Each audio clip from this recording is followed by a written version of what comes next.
Bismillahirrahmanirrahim. So our today's speaker is Arij. She is a renowned public health specialist. Please come on the stage and deliver a talk on hookworm. Other two members are Abdul Rahman and Azwar Ahmed.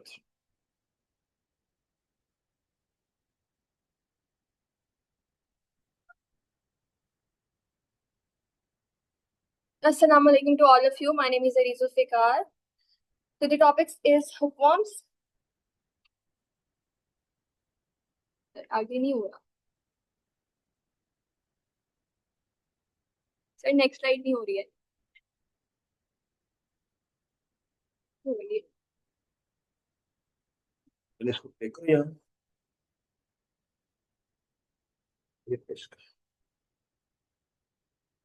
पहले अगर history देखी जाए तो thousand of years पहले हुक्म इस दुनिया में आ चुका था, जब इजिप्शियन ममीज में भी ये पाया गया था। और इसकी फर्स्ट जो है इसको इजिप्ट में विलियम ग्रिंसिगर ने डिस्क्राइब किया था इसको।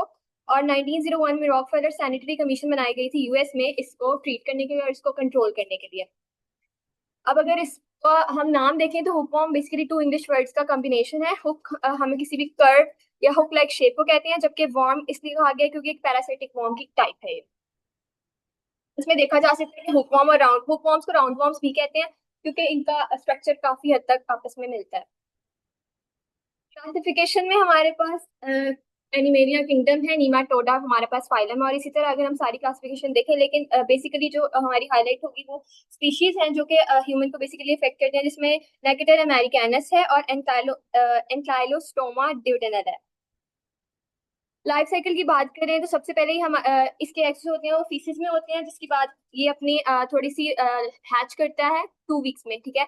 और उसके बाद ये अपनी मेच्योर स्टेट में जाता है। उसके बाद हमारे स्किन से हम स्किन पेनिट्रेशन के थ्रू हमारी बॉडी में जाएगा और उसके बाद हमारे स्मॉल इंटेस्टाइन में जाके हमें इफेक्ट करता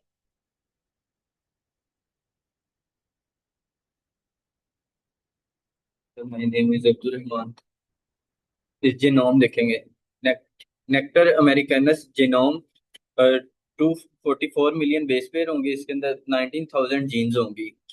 और ये हेल्प करता है, ये जो की जीन होती है ये ब्लड को फीड करता है और ये इम्यून सिस्टम से अवॉइड करता है और हीमोग्लोबिन को डिजेस्ट करता है। Genes that cause disease, hookworm जो होता है ये हमारी बॉडी को हार्म करता है जीन्स को यूज करते हैं, और ये फिर जो ब्लड प्रोटीन है उसको ब्रेक डाउन करता है। NAAPR1 ये जो जीन है ये इसके अंदर ब्रेक डाउन करती है ब्लड प्रोटीन को। NASP2 ये प्रिवेंट करता है ब्लड क्लॉटिंग को।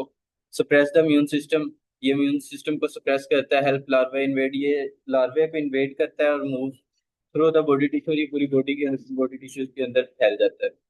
Human gene of resistance, some people have gene that have give partial resistance. कुछ लोगों की जीन पार्शियल रेजिस्टेंस होती है, जैसे HL जीन, ये हमारी बॉडी के इम्यून सिस्टम डिटेक्शन को इम्प्रूव करता है। उसके बाद IL4 एंड IL133 वेरिएंट्स ये ट्रिगर करते हैं इम्यून सिस्टम इम्यून रिस्पॉन्स को और उसको स्ट्रॉन्ग करता है। IgE and eosinophil related genes help destroy larva, ये डिस्ट्रॉय लार्वा को डिस्ट्रॉय करने के अंदर हेल्प करता है। उसके बाद वैक्सीन, नो अभी तक इसकी कोई वैक्सीन नहीं बनी, पर ट्रायल्स जारी हैं कि कोई वैक्सीन आ जाए इसके वायरस के खिलाफ। उसके बाद NASP2 एक वैक्सीन है जो टेस्टेड की गई थी पर इसको डिसकंटिन्यू कर दिया गया था क्योंकि इसके एलर्जिक रिएक्शन थे। उसके बाद NAGST1 एंड NAPR1 इसके ऊपर ट्रायल्स कर रहे हैं। जो अडल्ट वर्म्स है जो ब्लड के ऊपर जिंदा रहते हैं, ये उसकी एबिलिटी के ऊपर अटैक कर और उसको खत्म कर।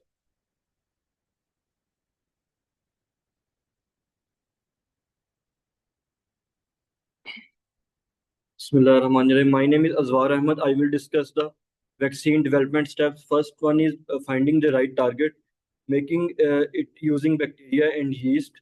ह्यूमन से पहले इसे एनिमल्स में टेस्ट किया जाता है। ह्यूमन ट्रायल्स में सबसे पहले हम इसकी सेफ्टी देखते हैं, रिस्पॉन्स, इफेक्टिवनेस देखते हैं, फॉर्मुलेट विद एडजुवेंट्स, और इसे वैक्सीन के साथ मिक्स किया जाता है और सीक अप्रूवल, उसके बाद इसका अप्रूवल दिया जाता है।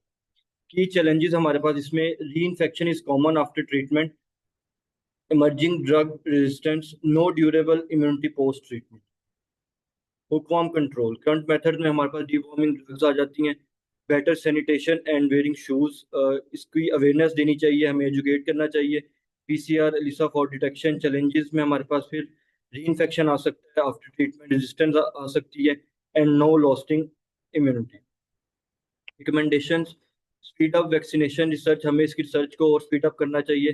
Combine deworming with education and sanitation, education के साथ साथ हमें सैनिटेशन का भी बताना चाहिए। Using genomic tools to track resistance, ऐसे टूल्स को यूज किया जाए कि जो इसको इम्प्रूव कर सकें। फोकस ऑन वल्नरेबल ग्रुप्स, ऐसे ग्रुप्स या ऐसे पीपल को टारगेट किया जाए जो इसके जिनकी जो लो इम्यूनिटी है या जो ज्यादा इसको अफेक्ट कर रहे हैं। Explore new treatments and invest in programmes, नए ट्रीटमेंट्स नए इलाज को करना ढूंढना चाहिए और इस इन जैसे प्रोग्राम्स में ज़्यादा इन्वेस्ट करना चाहिए।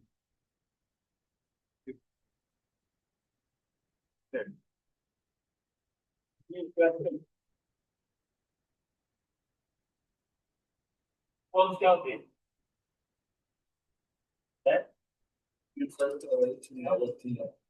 क्या करते हैं जी हाँ? पैरासाइट्स। नहीं, ये कौन से पैरासाइट की में आते हैं ये? वॉर्म्स क्या होते हैं ये? बेसिकली होते क्या है? नीमाटोड्स। ये क्या होते हैं? नीमाटोड्स। ये एनिमल होते हैं या बैक्टीरिया होते हैं, फंजाई होते हैं, एल्गी होते हैं? एनिमल्स होते हैं। सही हो गया। और आपको पता है कि दुनिया के कई ऐसे नोबेल प्राइज हैं जो कि वर्म्स के ऊपर स्टडी करके मिले हैं। 3 से 4 नोबेल प्राइज ऐसे हैं दुनिया में जो उन्होंने वर्म्स के ऊपर रिसर्च करके उन्होंने कोई नया पाथवे डिस्कवर किया और उससे नोबेल प्राइज मिला है। ठीक हो गया जी। ये किंगडम एनिमेलिया में होते हैं। ठीक हो गया। ये डिजीज काज कैसे करते हैं जी बच्चे? ये क्या, ये तरीका बताया आपने। ये एक लाइफ साइकिल है। लाइफ साइकिल क्या होता है? बर्थ से लेकर डेथ तक। चले जी, गुड जी। हमारा नेक्स्ट जो है